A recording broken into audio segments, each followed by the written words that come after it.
Hey girls, it's your girl Liezel and welcome back to my YouTube channel. So for today's video, I'm gonna be showing you guys how I did my Easy Soft GLAM look. So if you guys wanna know or if you guys wanna learn something about how I did my Easy Soft GLAM makeup look, please keep on watching. Moisturizer, I'm gonna be using the Fresh Skin Love 98% Rato Glass Skin Moisturizer.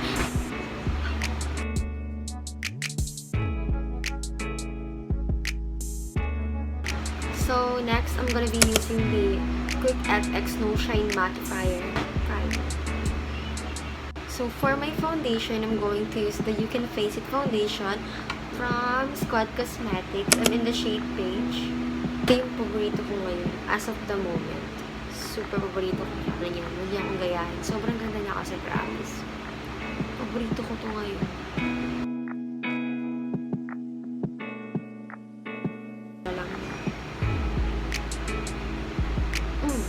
Kita niyo ba yan?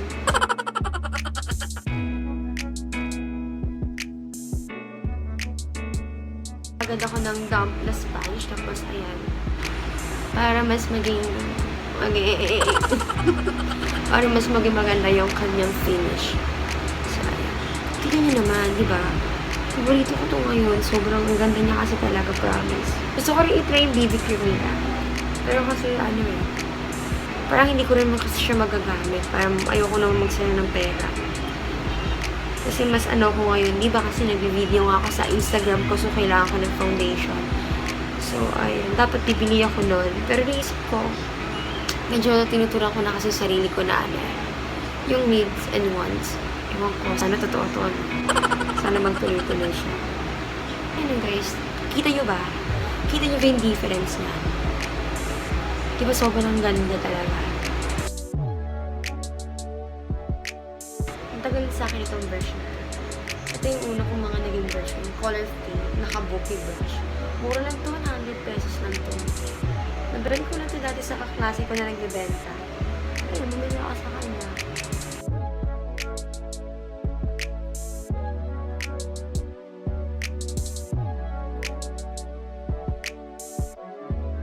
Diba? Ang ganda talaga. Papak. Ayun, super ganda niya talaga, guys. Sobrang ganda ng finish na nabibigay niya. 180 pesos lang to, guys. So, kung ako sa inyo, bumili na yun kayo. Mas mura pa pala ito dun sa ginamit ko na Everbilena. Mas mura pa siya dito sa ginamit ko dun sa last video ko, diba? Mas maganda, promise. Hindi ko alam bakit hindi ko siya ba't hindi ito yung ginamit ko nun.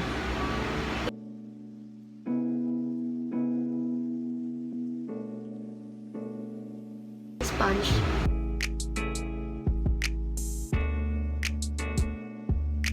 Gagamit tayo ngayon ng pang-contour. Gagamitin ko po yung Curline Contour Stick. Sobrang tipid dito gamitin, guys.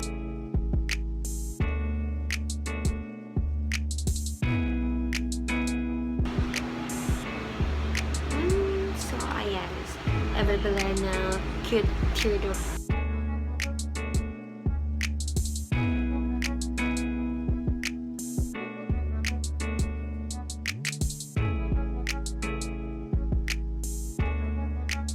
So, ayan guys, tapos na po ako mag-contour.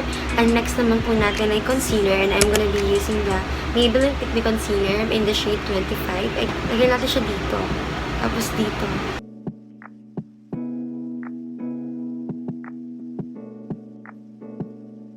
Sponge na ginamit at kaninis foundation. Ito din yung gagamitin ko.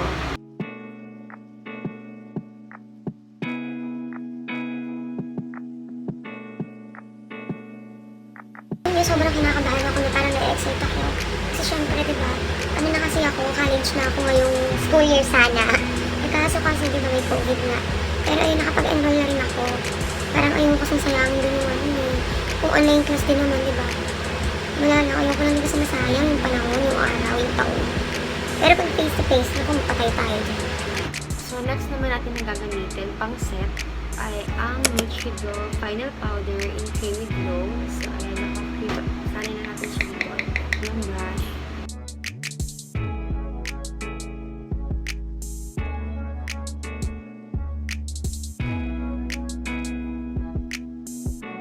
Gamit lang ako naman akin na brush para maalis yung mga hindi natin na brush.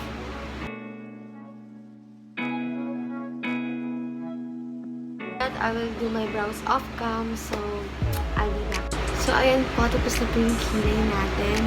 So, next naman po yung eyeshadow natin. Ang gagamitin ko po ay ang Careline Plate Palette. Sobrang sakit kasi nalaglag-to. Ayun, nasira o. Pero okay lang naman, na-revive ko naman siya. Kung wala ako ng ganito, medyo ma-light na medyo ma-pink. Para sa transition color natin. So, ayan, tap-tap lang. Tapos, ayan.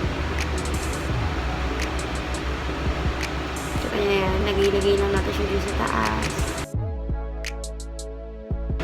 Ganun din sa kabila. So, kuha naman tayo na medyo maliit lang na brush. Tapos, dito naman tayo. So, tapos, ginanyan ko lang siya. Tapos, siya ginanon. Pinasok ko lang siya dito sa loob. Kuha lang tayo unti ulit nung una natin ginamit. Tapos, ayan, blend lang natin ulit yung pinaka-edge. Magka-cut tayo ng crease. So, kukuha lang tayo ng concealer, brush na ganito, natin yung mga nandito sa gilid. Dito na natin sisimulan. Ayan, ganyan.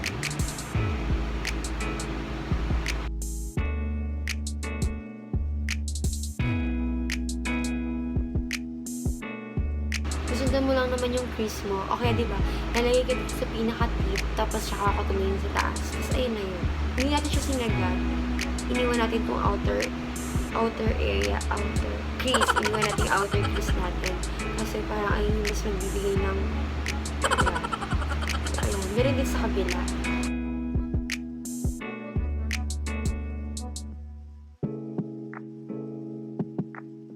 Next naman, kukunin na natin itong parang color white na medyo cream. Para lang isat lang natin yung ginamit natin na pang-cut crease.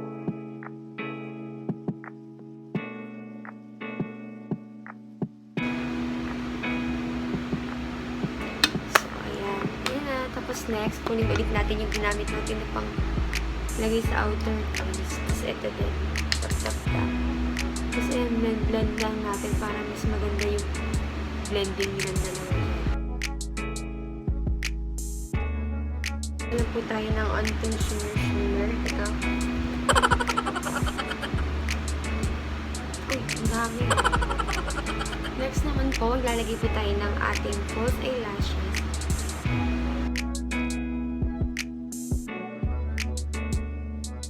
So, ayan. Mas nagkakaroon ng buhay yung mata mo. Gagamit lang ako ng liquid eyeliner sa may lash line ko.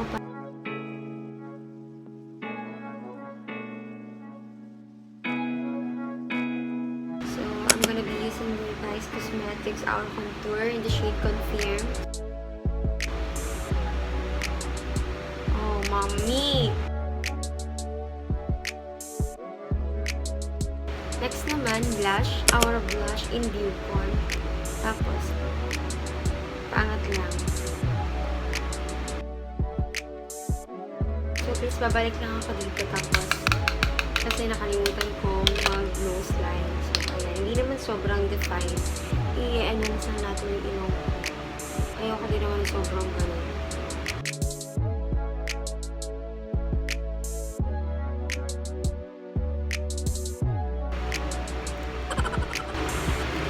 So, hindi na ako mag-highlighter ng cheekbone ko lang sa tip ng nose ko. So, guys, next naman na gagamitin natin ay ang Liezel Cosmetics na Phenomenal Liquid Lipstick in the shade Girly.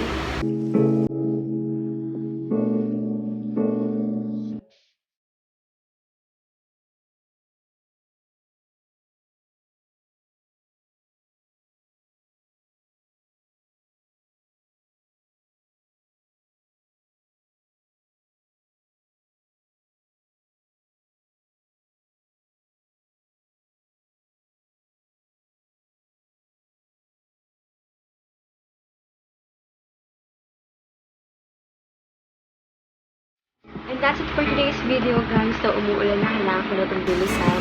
Kasi baka hindi nyo ako marinig pag umulan na malakas. So, ayun. So, sana may natutunan kayo kahit pa para sa video na to. So, kung may gusto ko yung video na gawin ko, comment lang kayo sa baba para sa susunod gawin ko siya. So, kung i-recreate yung look na nagawa ko, huwag nyo pong kakalimutan na itag ako sa Instagram or kahit saan nyo man i-post yan. So, thank you so much for watching and I hope to see you on my next one.